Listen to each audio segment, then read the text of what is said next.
Hey, it's Ben here, and in this video we're going to have a look at how we combine two images together in GIMP. So we've got this kind of empty couple of parking spaces in the parking lot, and we are going to park up our TIE fighter in those two spots. So the way that I've kind of taken these photos is pretty deliberate. I've essentially taken it on a nice sunny day. We've got these nice sharp shadows, and although the parking lot image itself is taken from the kind of like regular eye height, I've then gone and taken my TIE fighter image from a bit of a lower angle, so we're looking up at it, right? It's obviously bigger than the cars, so this Lego TIE fighter is going to drop nicely into this spot. So when you're taking your own images to do this, you want to make sure that your lighting is consistent, and the easiest way to do that is to take the photo or the two photos or three photos that you need at exactly the same time so that you can easily combine them together afterwards. So the first thing we're going to do here is select our TIE fighter. We'll go to select and all, and then edit, copy, and then edit and paste. And obviously we've got the shortcuts of Command C and Command V there as well, or Control C and Control V if you're on a PC. So we've got our TIE fighter here, the layer is pasted in here, and it's kind of left as this floating selection in GIMP. So we need to decide what we want to do with that pasted layer. So I am going to make a new layer with that, the little green button on the left there, underneath the layers. And now we have our two layers composited together. We can start to think about how we want to kind of make the transparency here. And we're going to use a layer mask to do that. But the first thing we need to do is make a selection so that we can create that layer mask. And we're going to use the free selection tool up here at the top left. And essentially, this process is pretty much the same as you would do in Photoshop, in other image editing applications, where we're going to have a layer and make a selection, and then from that selection make an image mask, which is going to make a black and white layer attached to our layer. And we'll see how that works, but basically the black and white is going to allow us to control where the transparency is in that image. So we'll just move around here nice and quickly. We're doing this roughly, and the nice thing about using the layer mask is that we can always refine that a little bit later on. So even though I'm not going into all the detail around these shadows or around the kind of wings of the TIE fighter, I know that if I like the look of this image, I can go in and refine it, and we'll have a look at how we can do that with our layer mask. So when we come back to the beginning here, you can see I'm just dropping onto that first point, and that is going to make or kind of complete my selection. So now I have my selection, I can make that layer mask. So with that selection there, I'm going to come up to my layer options. We'll come down to mask, and we're going to add a layer mask. And we'll get the option to add that layer mask from the selection, and essentially when we add that, what you'll see is this little black and white image across here in the layers that is attached to our image. So we can stretch this out a little bit more. So we've got our pasted layer, our original image behind there, and now you can see we're getting that transparency behind there. We've kind of knocked out the background. So we can use the move tool here. So before we move things, we're going to go to select and none, and then we just need to make sure that we have our layer selected here rather than the mask. So now we can move the layer and it will move the mask as well, and we can just kind of drop this into position here as if it's kind of parked up in that spot. So obviously this isn't really real, so we're not too worried about all the detail here, but we're going to kind of fix a couple things here to do with the shadows, and then also this kind of missing spot in the middle here. So I'm going to grab my lasso tool again, and we're just going to come in here, and in this section we're going to make a selection, and rather than just deleting that selection, we're going to come to our layer mask, so the black and white layer, and black basically hides your layer and white shows it. So with that selection there, if we come to the brush tool and we've got black selected as our brush, then basically we can paint inside that selection and it will remove the background there. So basically we're kind of revealing the wall there in the background and kind of making it start to match up with the shadows and everything. So you can see it's not 100% convincing yet, but it's starting to get there. So we'll go to select and none again, so to remove that selection. And now we want to start to look at combining some of these shadows. So we've got a few different types of shadows going on here, and we can decide, you know, how much or how little we want to kind of work on this and fix it. But basically the shadows down here from this car are much darker, and obviously the TIE fighter is tucked in behind there. So maybe we would want to just actually move this a little bit, just so that we're tucked in a little bit behind this car, and we can kind of mask these two images together. So I'm going to turn this layer off for the moment, and I'm going to come to my selection tool again, and we'll zoom in a little bit this time. So I'm just going to draw along the edge of here where the car is, and again I'm doing this quite roughly, and we don't need to outline the whole car, we're just looking for a little bit of this edge, and you'll see the reason for this in a second. So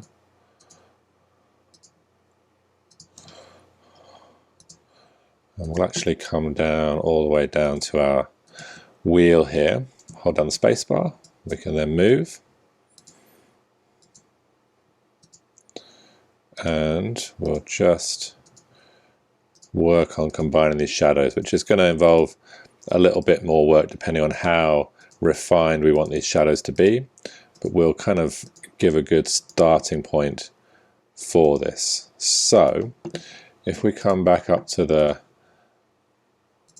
beginning here, so I've just kind of outlined this section of the car, I'm going to go back to my layer here. So you remember we painted with black on the layer before to reveal the middle of this, and we can do the same again with the brush tool here to hide the TIE fighter there. So basically we're positioning the car now in front of the TIE fighter, and if we come down a bit we can get the shadow of the car in there now as well, and we'll kind of blend these two together a little bit, and I'm going to reverse these.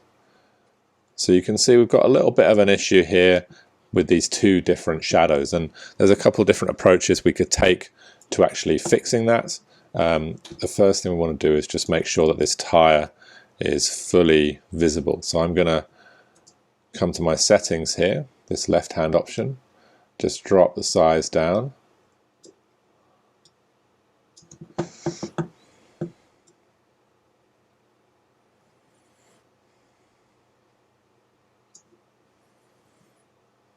and then we'll reverse these so we can just kind of blend these together gradually a little bit. Make sure we've got the tire all in there. So my image is jumping around a little bit here. Let's zoom back to 25% so we can see everything. So we're going to go to select and then none. So that's going to remove that selection. So now you can see this shadow of the TIE fighter is kind of our main issue at the moment. So with the black brush, so we've got our black selected in our brush, we can increase the size of our brush, and essentially we don't really need any of the shadow of the TIE fighter underneath here, because it would be the car's shadow in there, and here too.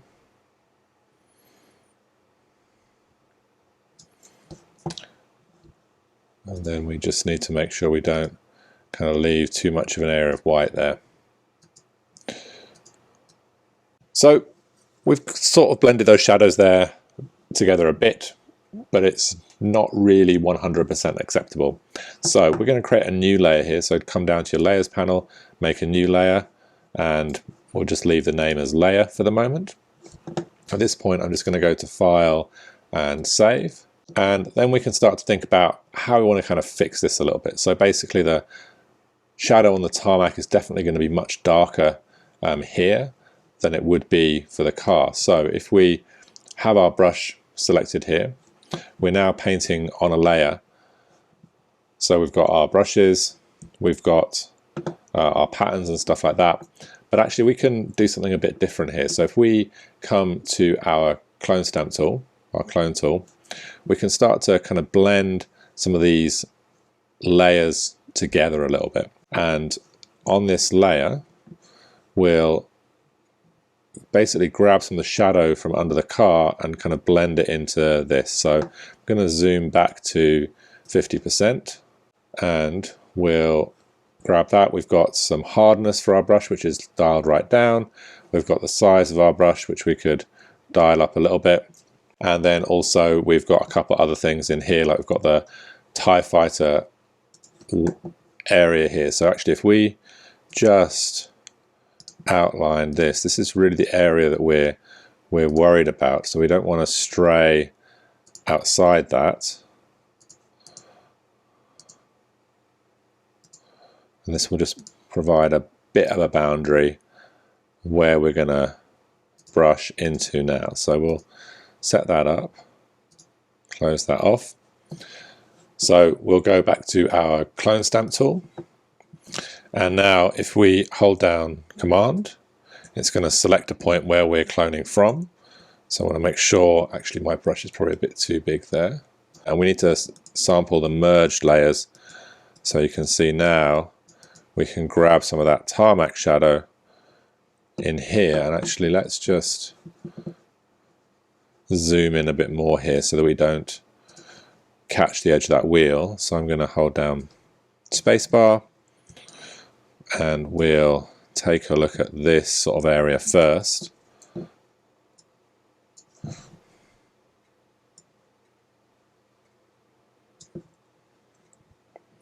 So I'm holding down Command or Control on the PC, and then we're just borrowing a bit of this color from other parts of the image and then just blending it in there so we get that same color in there. And we'll try and do it with a bit of a bigger brush to save a bit of time. So we've got this nice sort of dark area around the tire, so let's keep that nice and dark there. It would be like the double shadow. Now the thing you want to watch out for here is the kind of blotchiness that you can sometimes get when you're cloning different parts of your image, and we'll have to keep an eye on that. But basically we're going to do the kind of quick rough and ready version just to give you a sense of what is possible here. So the other thing you can see as well is, as we're doing this, those sharp shadows that we have really make a lot of sense. So in here with the wheel, we can grab our eraser tool and just erase some of that back, not that much. So let's just change the size of this.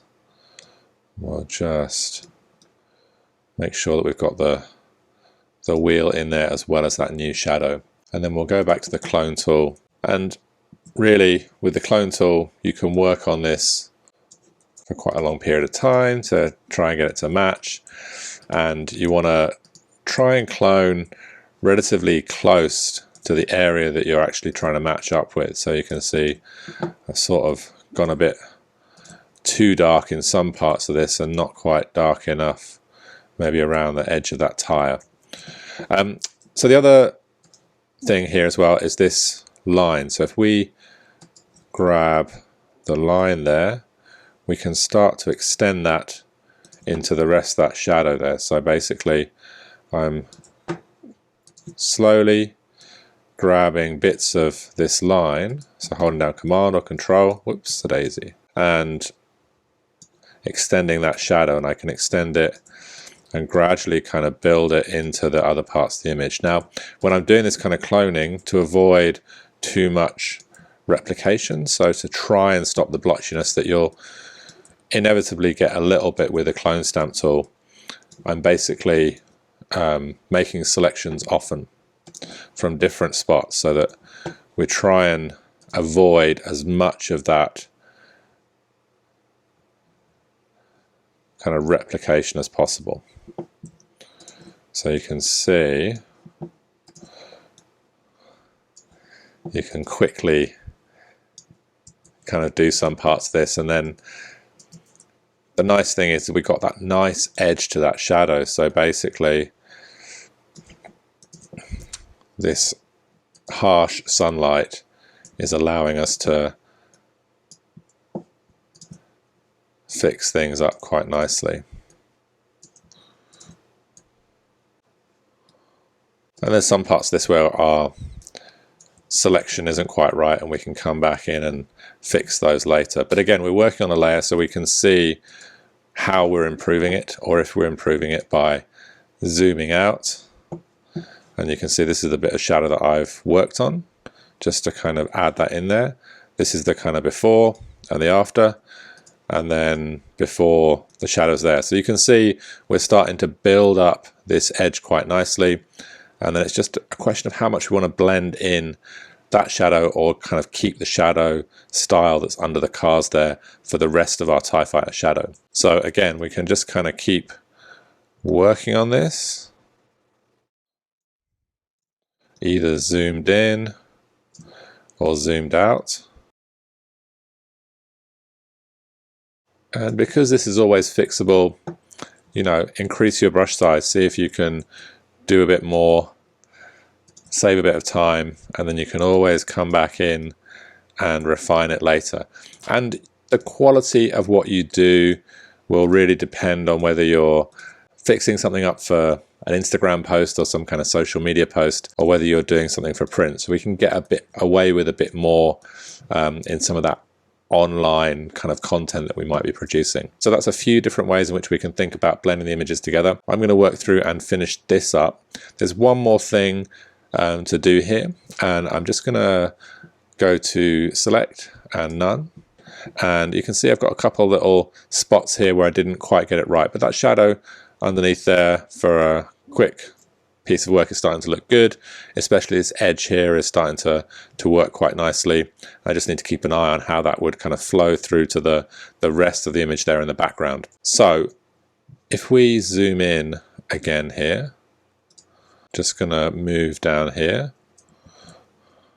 you can see I'd left a little bit of a strange spike of no shadow. So if I reduce my size here, I can just come in again and just repair that a little bit. Okay, so you can see how the blotchiness is starting to come in there, and that's just something to keep an eye on as you're doing this. There are some more advanced ways of stopping that from happening, particularly with using some noise and stuff in there to kind of blend the images. So we've got a bit of kind of noise in there. We can add noise when we're compositing images, but for the purpose of this exercise, kind of getting things to somewhere around about this level of quality will be good, just to kind of get you thinking about how you can begin to composite images together in this way. And then always kind of just look and think about where you can make selections to make your life easier. So if I select around here and into the shadow over here, and I'm kind of doing this deliberately, like a little bit at a time, so it's not all of it, then we can kind of continue to gradually improve this. So now over here I can work up to that line with my clone stamp tool. I can come across to here, I think, where there's some shadow that would work quite nicely across here. Just watch out for duplicating a bit of random bit of wheel. So Command or Control and Z if you accidentally mess things up, and I can sharpen that wheel up later, but actually that's looking pretty good for what I'm expecting.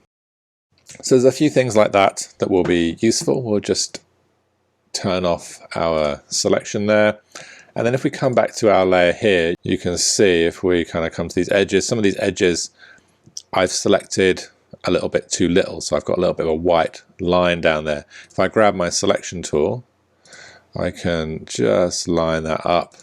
So in particular there, that area of that line is starting to ruin the effect a little bit. So I'll just select this area in here and just come in and refine this edge a little bit. So again, with my brush tool, just using the black brush to kind of come along that edge and just refine it a little bit. So you can look around the edges somewhere, some place it will work well, like it looks like it's working well here and in the undercarriage. And then if we just go around our TIE fighter, we can see where those edges really aren't working. So again, back to the selection tool, cut in there, and we'll just do a bit of rough repair in here. So again, with the brush tool, using the black brush, make a selection and come in and repair it, and we'll gradually kind of fix things up. So we'll zoom out here just to kind of show what we've got. So once we've finished everything we need to finish, kind of fix all our shadows to the point where we're happy with that, then we can export this out. So we'll go to File and Export.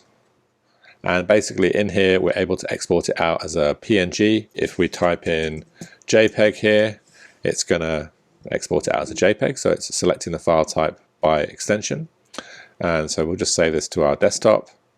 So it's exporting image as JPEG. It's going to use the 90% quality, which is great. It's a nice high quality.